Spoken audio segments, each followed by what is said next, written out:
Maaaring kapag nananalangin tayo, walang nangyayari dun sa ipinagdarasal natin.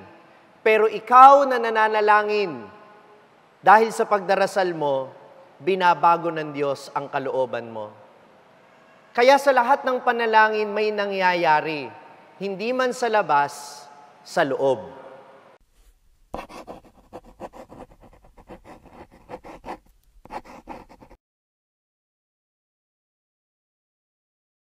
Sumainyo ang Panginoon.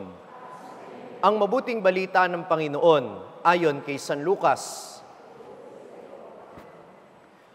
Noong panahong iyon, isinaysay ni Jesus ang isang talinghaga upang ituro sa mga alagad na dapat silang manalangin lagi at huwag manghinawa. Sa isang lungsod, wika niya, may isang hukom na hindi natatakot sa Diyos at walang taong ginagalang. Sa lungsod ding iyon ay may isang babaeng balo na punta ng punta sa hukom at humihingi ng katarungan. Tinanggihan siya ng hukom sa loob ng ilang panahon. Ngunit nang malaunan ay nasabi nito sa sarili, "Bagamat hindi ako natatakot sa Diyos, ni gumagalang kanino man, igagawad ko na ang katarungang hinihingi ng babaeng ito sapagkat lagi niya akong ginagambala. Baka pa ako mainis sa kapaparito niya." At sinabi ng Panginoon, "Narinig ninyo ang sinabi ng masamang hukom. Hindi ipagkakait ng Diyos ang katarungan sa kanyang mga hinirang na dumaraing sa kanya araw-gabi. Bagamat tila nagtatagal iyon, sinasabi ko sa inyo, agad niyang igagawad sa kanila ang katarungan. Ngunit pagdating ng anak ng tao sa daigdig na ito, may makikita kaya siyang mga taong nananalig sa kanya?" Ang mabuting balita ng Panginoon.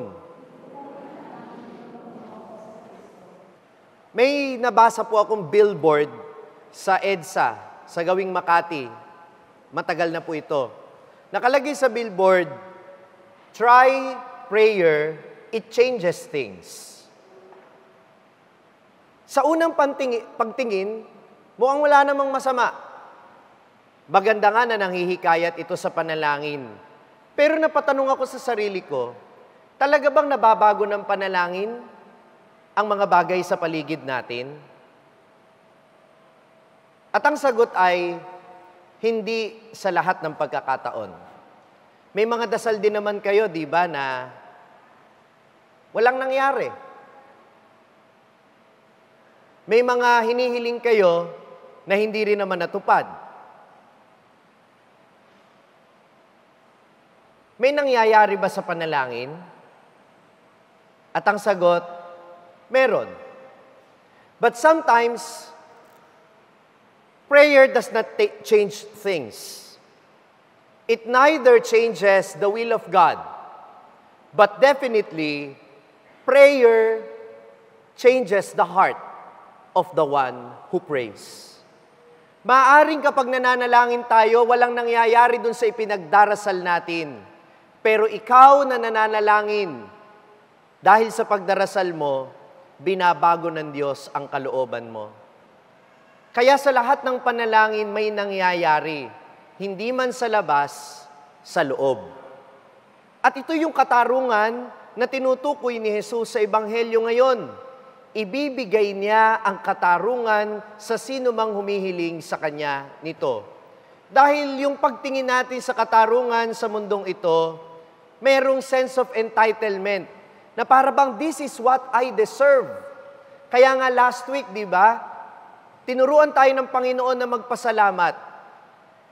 Kaya may mga tao na hindi marunong magpasalamat kasi feeling nila, deserve nila yung mga blessings ni Lord. Pero ang totoo, wala naman talaga tayong dinideserve. Makasalanan tayo. Tayo'y mga nilalang lamang at siya'y Diyos. Kaya nga ang pananalangin ay pagtitiwala natin sa Diyos na alam niya yung mas maganda para sa atin. Alam niya yung mas makabubuti para sa atin. At yun yung totoong makatarungan. Hindi kung ano yung gusto nating mangyari sa buhay natin. Kung hindi yung gustong mangyari ng Diyos sa buhay natin na siguradong mas makabubuti para sa atin. Remember what Jesus said in the gospel, bibigyan ba ng ama ang kanyang anak na humihingi ng itlog? Bibigyan ba niya ito ng alakdan? Hindi. Kung kayong masasamay na kapagbibigay ng mabuti sa inyong mga anak, paano pa kaya ang inyong Diyos na mabuti? Ipagkakait ba niya sa atin kung alam niyang makabubuti para sa atin ng isang bagay? Kaya nga minamahal ko mga kapatid, ang pagtitiyaga natin sa panalangin at ang hindi natin panghihinawa sa pagdarasal ay tumutulong sa atin para mas maunawaan ang kalooban ng Diyos. Prayer is not about changing God's will. It is about conforming our will to God's will. Nagdarasal tayo para mas maunawaan natin ang Kanyang kalooban. Father, ang Diyos din naman pala ang masusunod. Bakit pa ako magdadasal? Ba't ko pa sasabihin sa Kanya kung anong gusto ko? E de sabihin ko na lang sa Kanya, o de bahala ka kung anong gusto mo, yun ang mangyari. Hindi. Kailangan pa rin nating sabihin sa Diyos ang ating mga pangangailangan. Tanong niyo sa akin, bakit? Para maalala mong nangangailangan ka. At para maalala mo na walang ibang makapangyarihan kundi siya. At ito'y tanda ng pagtitiwala sa Kanya. Ito'y nagpapalalim ng iyong pananalig sa Kanya. Amen? Marami tayong mga dasal, later on nare-realize natin, mali tayo ng ipinagdarasal. O kaya hindi naman talaga makabubuti para sa atin, o kaya hindi naman talaga makabubuti para sa ibang tao, kaya hindi ibinigay ng Diyos. Halimbawa, pinagdarasal mo, Lord, sana wag mo pong kunin yung kapamilya ko. Sana wag mo siyang hayaang mamatay. Samantalang yung kamag-anak mo, yung kapamilya mo, na hirap ng matagal na sa sakit, ang dinarasal niya araw-araw, sana kunin na siya, dahil hindi na niya kaya yung paghihirap na nararanasan niya. Ngayon, tatanong ko sa iyo, sino ang mas dapat pakinggan ng Diyos? Ikaw na nalulungkot o yung tao na nahihirapan? Kung kayo ang Diyos, kaninong panalangin ang mas papakinggan ninyo? Doon sa taong nahihirapan o doon sa taong nalulungkot? Dahil ang lungkot pwedeng lumipas. Pero yung paghihirap ng isang tao, habang nagtatagal, lalo siyang nalulugmok sa kadiliman. Kaya nga, huwag kang maging makasarili sa iyong pananalangin. Huwag mong isipin na kung ano yung mabuti para sa iyo, yun lang ang mahalaga. Tandaan mo, na hindi lang panalangin mo ang dapat pakinggan ng Diyos. Nakikinig din siya sa panalangin ng iba na kung minsan, yun ang mas dapat niyang tugunan dahil yun ang mas nangangailangan kaysa sa iyo.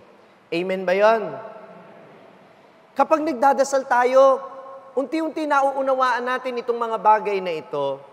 O kaya naman, niisip mo, Lord, sana po dumami na yung pera ko para makabayad ako sa aking mga utang. Lord, sana po manalo ako sa loto. Lord, sana po tumaas ang aking sweldo. Hanggang ngayon, hindi pa ibinibigay. Tanong niyo sa akin, bakit? Hindi ka pa marunong humawak ng pera. Dahil kahit bigyan ka niya ng maraming pera, kung hindi mo yan kayang hawakan ng maayos, baliwala ang biyaya. Amen? Kaya kung minsan, ang ibibigay niya sa'yo, hindi yung hinihiling mong pera, hindi yung hinihiling mong yaman. Ang ibibigay niya sa iyo ay karunungan na matutong humawak ng yaman. Amen po ba yun? O, di ba mga bata, nihiling ninyo sa Diyos, Lord, sana po tumaas ang grade ko. Lord, sana po maging okay yung project ko, yung exam ko. Dinadasal niyo ba yun mga bata? My dear students, do you pray for your academic life? Yes or no? But sometimes, God would allow you to fail. God would allow you to get low grades. Ask me why? Because He wants you to realize that what is important is not the grades and not the achievements, but your willingness to learn. Amen? Madali kasing maging mataas ang grade, lalo na kung nandadaya ka. Madali kasing mag-achieve, lalo na kung meron kang natatapakang ibang tao. Pero hindi yun ang mahalaga. Ang mahalaga, yung willingness to learn.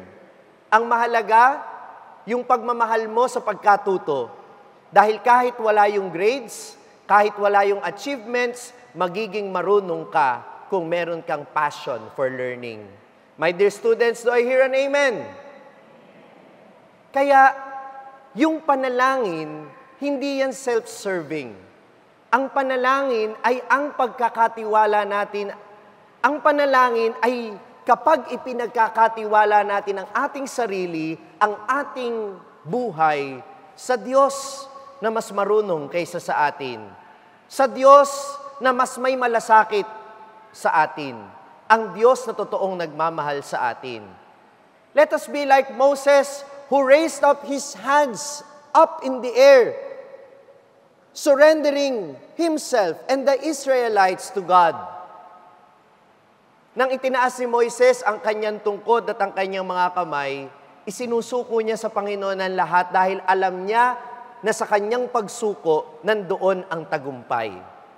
When we surrender our lives to God, we have won the battle. Kahit hindi pa natutupad ang lahat ng ating dinadasal, nagtagumpay na tayo sapagkat ipinagkatiwala na natin ang laban sa Diyos. Sapagkat ang totoo, may mga bagay sa mundo na hindi natin mapagtatagumpayan sa ating habang buhay. Maaring itong laban natin sa korupsyon, hindi natin makita yung katapusan nito habang tayo'y nabubuhay. Pero kapag ipinagkatiwala natin ito sa Panginoon, sa araw-araw nating pananalangin, siguradong merong mangyayari. Tanong niyo sa akin, bakit? Dahil kung lahat ng tao'y magdarasal, at ang unang mababago ay ang kalooban ng tao, darating ang panahon na wala nang tatakbong kurakot ang isip dahil ang puso ay binago ng panalangin. Amen? And thus, we should be a nation who prays and surrenders to God. Dahil ang mga tao na hindi marunong magdasal at hindi marunong magsuko ng sarili sa Diyos, ay mga taong inilalagay lamang ang katarungan sa kanilang kamay at hindi sa kamay ng Diyos. Kaya aabuso ng kapangyarihan, kaya mangungurakot, kaya mang-aalipin ng kapwa Pilipino. Ang sabi ng Panginoon, ibibigay niya ang katarungan sa takdang panahon sa mga taong humihingi nito. Hindi natin hawak ang katarungan, ito'y sa Diyos. Kaya dapat ay patuloy tayong manalangin sa Kanya. Amen po ba yun? Ngayon, marami tayong ipinagdadasal. Hindi pa tapos ang laban natin sa korupsyon, kabi-kabila naman ang lindol, at ngayon may bagyo pa. Hindi kaya ito ay gumigising sa ating puso at sa ating kamalayan na mas dapat nating ipagkatiwala ang sarili natin sa Panginoon. Hindi natin kontrolado ang lindol, hindi natin kontrolado ang sakuna. Pero kung maratnan niya tayong handa at may malalim na pananampalataya, ano man ang mangyari, makaligtas man tayo o hindi sa mga sakunang ito, haharap tayo sa Diyos nang nakataas ang ating noo dahil alam nating may pananalig tayo sa Kanya. Amen? Pray unceasingly. Manalangin tayo nang hindi nagsasawa. Manalangin tayo hindi para baguhin ang kalooban ng Diyos. Manalangin tayo upang mas maging malinaw ang kalooban ng Diyos sa ating mga puso. Manalangin tayo sapagkat isinusuko natin ang ating mga sarili sa Kanya. Dahil kapag tayo lang, wala tayong magagawa. Pero pag ipinagkatiwala natin sa Kanya ang ating sarili at ang ating buhay, siguradong Siya may mabuting magagawa sa atin. Amen. Ang narinig niyong pagninilay ay bahagi lamang ng aking Sunday homily na dineliver ko sa St. Martin of Tours Parish dito sa Bukawi, Bulacan. Welcome po kayong lahat dito mga ka-SMS. Pumunta lang kayo dito kapag araw ng linggo at gusto ko ring makasama kayo sa pagdiriwang ng banal na misa. Masusundan ninyo ang pagninilay na ito sa aking YouTube channel, ang Sa Madaling Sabi ni Father Franz Dizon, at maaari nyo ring makita sa iba't ibang mga social media platforms, sa Facebook, sa TikTok, sa Instagram, sa Twitter, Gayon din naman, inaanyayahan ko kayo na i-download ang #1 Catholic meditating app sa buong mundo, ang Hallow app. Ang prayer app na ito ay makakatulong sa inyong pananalangin at dito maririnig din ninyo ang aking mga daily reflections, ang pagninilay ngayon kasama si Father Franz Dizon sa Hallow app. I-download lang po ninyo ang Hallow app, hallow.com/pagninilay para makakuha din po kayo ng discount para sa inyong subscription. Mapapakinggan din ninyo ang aking mga pagninilay araw-araw sa Spotify, hatid sa inyo ng Hallow app. Hanapin lang po ninyo ang pagninilay ngayon. Muli, ako po si Father Franz Dizon mula sa Diocese of Malolos. Ngayon, nandito sa Bukawi, Bulacan, St. Martin of Tours Parish. Magkita-kita po tayong muli at hanggang sa susunod na pagninilay.